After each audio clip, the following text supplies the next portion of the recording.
nappy hair and all. The MCZX here, Smart Kingdom. Guys, it's been 2 weeks and there's been no episodes, and I've been going through some things, but there's no excuses. We don't do excuses here. We need to talk about wrestling. We'll talk about personal stuff somewhere else, but we talk about wrestling here because that's what brings us together. Welcome to WWE Roundup number 6, where we talk about everything that happened this week on the Go Home episode of Raw, SmackDown Live, and NXT. Look, my bad. I'm seriously sorry about being late and everything, but I have reasons.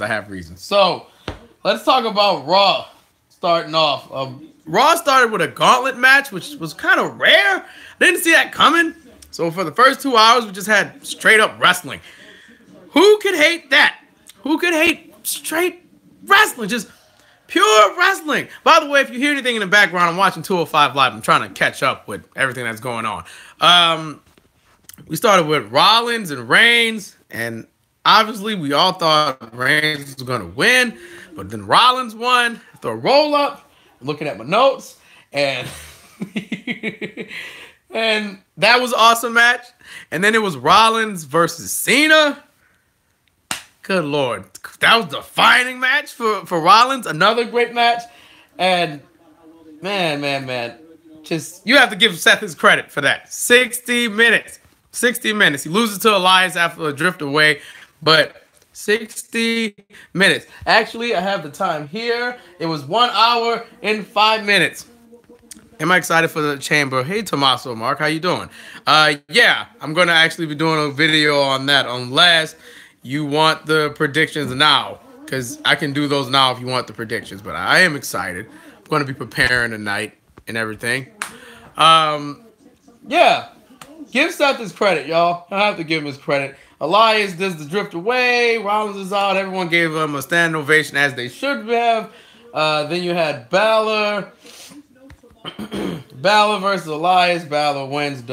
Then Miz versus Balor. Miz wins because Miz Haraj. Then we have, let's see. Basically, Miz versus Strowman, and you knew Strowman was going to win after that running power slam, and that was that. That was 2 hours of great wrestling, and that had me hyped for the chamber match itself. Now, as for the rest of the show and everything else that's going on Raw, I don't know, indifferent about it. Like the women's chamber match, I don't really care that much about it, but I'm glad that they're finally getting their due and having a chamber match. Double J's in the Hall of Fame. That's nothing new. We knew that was coming for weeks now. We have Asuka. By the way, why do we make Asuka speak English? She doesn't need to talk. Like, and I'm not trying to crap on her English, because to learn a second language is badass all in itself. Like, you already know Japanese fluently. Now you're learning English. She's a badass for doing that. But why? Why did we have to do that? Like, it was just a weird promo, and I didn't like it. It seemed unnecessary if Nia was just going to squash her anyway. That was that. The Bar versus Titus Worldwide. I think I like crapped out on that one. I was like this during the match, and when Titus Worldwide won, I'm like, what? Excuse me? What? Huh? Yeah. That was the thing. Apollo wins, and Apollo is just Apollo. Now, I personally find her fast Japanese promos funny. It's great when Asuka says, yes. Honestly, Tommaso Mark, I think Asuka should just say nobody's ready for Asuka, because she says that well. Kind of like Shinsuke saying, I'm going to beat you at WrestleMania. That's all she needs to say. Like, or just speak in Japanese and be done with it. But both of them are badasses for learning English. Like, I'm not crapping on their ability to speak, because it's not going to be as fluent. That takes time. But it's awesome that they learned it so quick to at least answer questions and everything. So, shout out to them. Definitely shout outs to them. We had another Bray Wyatt Mad Lib with Broken Matt, Awoken Matt. Honestly, with this whole Matt Hardy thing, you guys have to give TNA some credit, because Broken Matt was different, and it seems, I hate to be that guy, but TNA did it better. They just did. WWE's like messing with it right now, and I know I should just give it time, but Woken Matt seems it seems forced. It doesn't seem different like it was in TNA. It just seems like, all right, it's this thing, and Wyatt's a thing, and they're a thing now. And that match doesn't have much of a build to it. I mean, they already had a match at, what, Raw 25 or whatever it was. And, yeah, like, whatever. Like, that match is going to be a thing. That was a nice move by Lindsay Dorado, by the way. But, yeah, then we had the 6-woman tag. Bailey, Sasha Banks, James Bliss. I didn't give a crap. I didn't give a heck about it. The babyfaces won. The end. Mickie James and Alexa Bliss cleared house and walked away together. I guess they're friends again. And that was Raw. SmackDown Live time. Now, I didn't see the 2-hour version. I saw the Hulu edition because that Tuesday I didn't have the chance to watch it. TNA, the story to get him being broken. Yeah. It seemed like, how can I put it? Before we talk about SmackDown, like, it was a slow build. He went from iconic to, he went from Matt Hardy, just regular old Matt Hardy, then he went to iconic Matt Hardy, kind of like a douchebag. And then we just slowly turned broken, like Matt's losing his mind. And this thing, he's like, Hardy Boys, Team Extreme, and he just keeps losing and losing and losing. And then he did this. And now he's woken. Like, it didn't seem right. Like, they could have did the iconic thing and then do that. Big Money Matt was funny. It was. It was hilarious. Like, I think if WWE would have did that first and then turned him woken, I would have been okay with it. But it just seems kind of fast to have him woken when he should have been slowly woken. Like, if Jeff's coming back, Jeff's going to be Brother Nero, but people are going to be like, why is he Brother Nero? Like, Jeff should come back as Jeff, and they should do what they did in TNA, kind of fight with one another. It's like, what is wrong with you? I'm trying to get you back to normal. And then he turns to Brother Nero. Not just he's back, and it's Brother Nero. Isn't this funny? It's TNA. Like, I don't think I want to see it like that. I want slow builds for those type of characters. Like, even Bray Wyatt could use a slow build to become something. He needs to win more, first of all, because whenever he talks, there's nothing of substance that comes out of his mouth. He's just there. He's just saying stuff just to say things, but he's not going to come through and deliver. That's like having a car salesman tell you about a car, and every car he sells is just a junk car. But he's calling it like, this is a Mercedes-Benz, this is a nice Altima, it's the best car, it's the 2019, it's not even out yet. And then you get it, and it's just garbage. And that's how I feel about Bray Wyatt. Like, it could be better if he would deliver on what he says. Like, could you imagine Undertaker losing like that?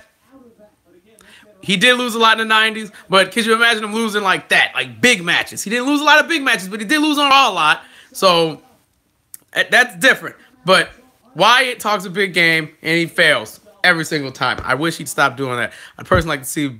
Yes, by the way, I was hoping that Bo and Bray would become a tag team, because Bo could use the help. And that tag team division on Raw needs people, so if Bray and Bo could get back together, that'd be nice. Hopefully it's not Husky Harris, but let's talk about SmackDown. First of all, before I even look at my notes, what has happened? What happened? What happened? I missed 2 weeks, and I finally watched this one, and SmackDown seems like it's being written by just someone that's completely out of touch. Like, is Road Dogg doing his job right? Because this has been bad for the past, 3 weeks now, including this one. This is not good at all. It's not good. Yeah, it's Sesame Street. It's Sesame Street. I can agree. It's completely Sesame Street. I don't know if everything I'm about to say happened on the Hulu version. If I'm missing anything, please tell me. But, we had the AJ Styles thing and his thoughts on the triple threat becoming a fatal five-way. I'm like, whatever. He's like, I'm going to put KO through a table. But then Dolph Ziggler could pin him, Sammy's in the ring. And I could put, what's his name? Sammy's foot into the steps. No, his face into the steps. And then Dolph Ziggler could pin KO. So what should I do, guys? And blah, blah, blah, blah, blah. Baron Corbin interrupts. It's like, you never beat me, whatever. And then Kevin Owens is like talking about everything. It's like, I'm going to put AJ through a table with a power bomb. And then AJ said this thing about, did you get the Boyle Lance off your back? And I was like, excuse me? Is this supposed to be a joke? And the Lance being, the Boyle being Sami Zayn. And like, Sami Zayn's the boy. Oh, it's funny because he's on your back all the time. I get it. It's so bad. Like, this seems like an old man wrote that. And I'm blaming Road Dogg for that joke because it wasn't funny. Of course, Shane interrupts KO because that's what Shane does now. Shane was so good at first. Now he's just whatever. He's interrupting him. He says, KO, you're going to fight Dolph Ziggler. Him and Dolph Ziggler are going to have a match to kick off the show and have Dolph Ziggler and KO. By the way, what is Dolph? I feel like Dolph's just neutral. He's not a face, not a heel, he's just there. Selena Del Sol, Kalisto just beat Lince Dorado, I think. Oh, nope. Foot on the rope. Nope, hand on the rope. Anyway, yeah, the match wasn't bad, but I didn't like the finish. Sami Zayn coming out and saving KO again. Why? I think it's so obvious that Sami's going to turn on Kevin Owens instead of KO turning on his friends. It makes sense. KO hit a super kick to the back of the head of Ziggler thanks to Zayn. He wins the match. That super kick did look stiff. Didn't like it. And that's that. Jinder Mahal's out. He's like, I made a Startling Discovery. And I'm like, don't talk. Don't let him talk. For God's sakes, don't let him talk. Don't let him talk. Because if he talks, it's going to be bad. And I have a feeling it's about that stupid list. And lo and behold, what was it about? This is the 205 episode. Oh, Jesus Christ. No, this is the episode. This is the episode with Kalisto, Dorado. I think this is the Roderick Strong and Hideo match. That was a crazy match, though. I think I should start reviewing 205 Live again. I never did review 205 Live, but maybe I should start. Because this was not bad. They're actually wrestling now. So, shouts out to them. Thank God Triple H got control of that show. Where were we? Jinder Mahal. Jinder Mahal. Yeah. Whatever. This was bad. The stupid list. The SmackDown Top 10. You're not even on the list. Oh. I'm sorry. I'm just marveling at this match. This was a good lucha match. Mustafa versus Gallagher. I enjoyed so much. I'm going to get to that. I think that was that this week? If this week, I'm going to watch it. I'm trying to binge all of these episodes because I've been sleeping on 205 Live since Drake Maverick was announced as the GM. Like, I watched that episode and I haven't watched any of the other ones since. I know anything. Okay, I will be watching that. I don't want to talk about SmackDown Live. I really don't. This is so bad.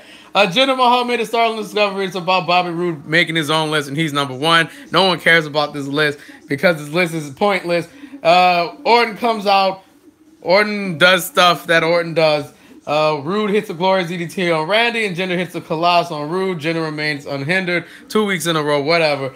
Moving forward, it's a 6-woman tag. The baby faces Charlotte, Naomi, and Becky Lynch versus the Riot Squad. Now listen, I'm not trying to diss the Riot Squad, but I'm not invested with the Riot Squad. I don't care about the Riot Squad. I don't care about this match or the feud with Charlotte. It doesn't do anything for me. Bad. I think the Riot Squad could have been brought up better instead of just throw them on the show because call-ups. They could have, like, slowly in the show, and she'd keep winning matches in combination of 3 grown men and 2 stiff. Yeah, it's a bad mix. It really is. I wish was more of a heel, and Orton was just neutral or whatever, or a heel. I don't care. But if Bobby was that arrogant heel he always been in TNA and everything else, I think this feud would be a bit more interesting because Face Bobby's like, no, I didn't say that. I would never. I never said I'm better than Randy Orton, even though I know I am. Like, you look at the NXT Roode, it's like, who is this guy compared to SmackDown Live Roode? Just bad. But Riot Squad thing, they win with the Riot. Everyone did like their stuff, got all their stuff in, and it's just whatever. It's just some things I have in my notes here. Like, Becky Lynch gave, I believe, Ruby Riott a noogie during the match. I'm like, excuse me? What are we 5 years old now? Just what are you doing? No, and Corey said nothing good came from New Jersey. So if you're from New Jersey, you should definitely tell Corey that you came from New Jersey and you're good. And I just wish I was invested in the Riot Squad. This could have been done better. Like, bring them up slowly. Like, take your time with this. Stop rushing things. I wish WWE would take their time. They have time, and they don't do that. Have Kevin Owens, Sami Zayn backstage. Like, Sammy's like, I'm thinking my best friend, whatever. Then you had the New Day, Gable and Benjamin. The ref was out of place again, causing the New Day to win again. Whatever. Bludgeon Brothers smashed some jobbers. There was a promo on Shinsuke. AJ versus Corbin wasn't too bad. I wish the Deep Six was Corbin's finisher.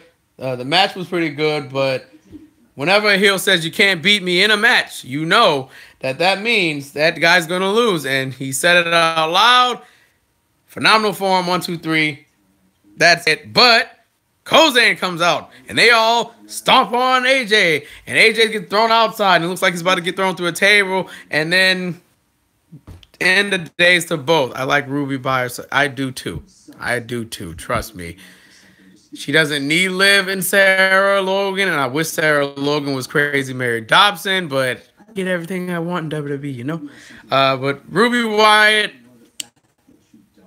I think she might have a short title reign and then ditch the Riot Squad, and we'll see what goes from there, but I don't think that's happening anytime soon. And that was SmackDown. NXT as usual, and I've caught up with all NXT, so that's just good. No Way Jose versus Velveteen Dream. Over. The Dream is so I love it. Velveteen wins with the Purple Rain match, and then he says he's over. He don't have time for you, and if you don't see it, I don't have time for you either. So is this a fatal 5-way table match? No. So I mean, as much as they've been referencing tables, you would think it is, but it's a regular fatal 5-way match.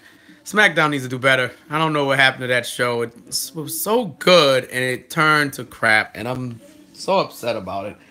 In 2 weeks, we're going to have the Dusty Tag Team Classic starting again, and the winner gets the Dusty Cup as usual, and you get a title shot in NXT New Orleans, which I will be going to, and hopefully vlogging a little bit of it. So be on the lookout for that.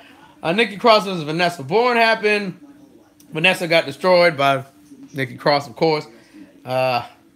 It's going to be interesting to see where they're going to do it, Nikki Cross. I hope we get a Bianca Belair Nikki Cross thing. But if you don't know, Bianca Belair did get injured at a house show. May have tweaked her neck. I hope someone picks up that phone. And yeah, I'm just running through this. The Mighty Don't Kneel, aka TM61, claim they're going to win the Dusty Rhodes Tag Team Classic this time. I can see that. And we had a recap there. CN Almas for a break before I recorded. It's been a while since I've actually despised the character. And I'm going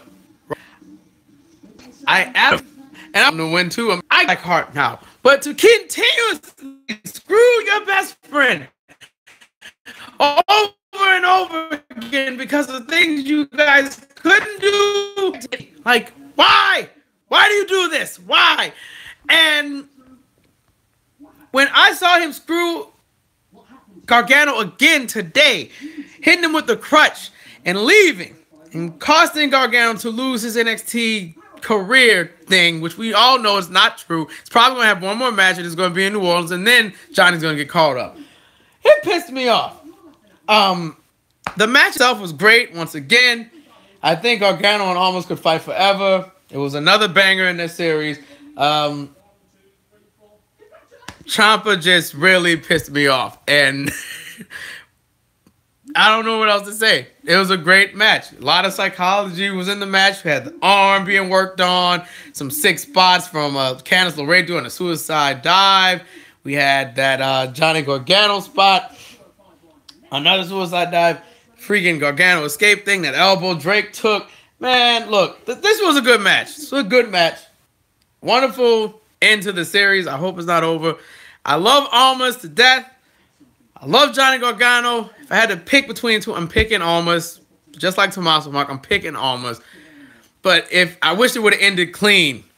It's like Ciampa rearing his stupid face and ruining that just pissed me off. And whoever's writing it, they're doing a great job because you got me. You got me. Normally, I don't even get that invested, but they got me. And I was mad. And before I came there to record this, I was mad. Yeah, they could have 3 matches in the feud. I mean, if they are going to have it, it's if Ciampa can, you know, go. Because he's still limping a little bit. But Hideo Itami's up versus Roderick Strong, so this should be good. I'm going to end this so I can watch that and probably go live again to do the predictions for the Elimination Chamber tonight because might as well knock it out and get it out the way. It's going to be 2 separate videos. Yeah, he is. He is looking pretty good. But NXT was good. SmackDown Live, I don't know what the hell happened. Raw was really good. If we have to pick a winner out of this week, I'm going to pick the one that elicited the most emotion, and I'm picking NXT because it was great. Raw was a very solid show for the main event. The rest of the show was just blah, and SmackDown Live is like a toilet right now. Everything's just going down the drain. They need new writers, and they need a new direction because I don't know what's going on there. But stay tuned, folks. Just like give me a second because I'm going to watch the Roderick Strong Hideo match. And then I'm going to come back on here to discuss the Elimination Chamber. We'll talk about that. And hopefully this pay-per-view is good. But I'm MCZX. I hope you guys have a wonderful day. And continue to enjoy pro wrestling and all the stuff that comes with it. By the way, before I sign off, do y'all want a news show? Tommaso, you want a news show? Like we just talk about everything that's going on in wrestling news-wise? Because I've been teasing this for a while, but I didn't know what to call it. And I'm thinking it should just be like, what should we call it? Like wrestling news or something like that. I don't want it to be so cliche. Like, I don't want to steal fast count from What Culture or anything, but we need a name for this thing, this news show. But let me know if you guys want a news show talking about wrestling all around the world. And that'd be it. I'm MCZX. Oh, yeah, there you go. Well, I guess I'll get to work on that. I have to throw some names together, but this match is about to start. I'm going to pay attention to this. I'm MCZX. Hope you guys enjoyed the WWE Roundup. See you later. Ooh! Smart Court. Tommaso, I like that. I like that. You're getting credit for the name. I like that. The Smart Court. Yeah. Good job, dude. I like that name. That's a good one. Smart Court. We talk news and everything wrestling. And get all your grievances out at the Smart Court. You will be judged at the Smart Court by the fellow Smarts. All right, that's good. That's good. We're going to do that next week, I guess. And yeah. Good job, Tommaso. That was good. That was really good, dude. I'm MCZX. Enjoy your day. Spread love, not all that other bull crap. Be a good person. Follow your dreams. See you later when we talk about Elimination Chamber. All right. Bye-bye now.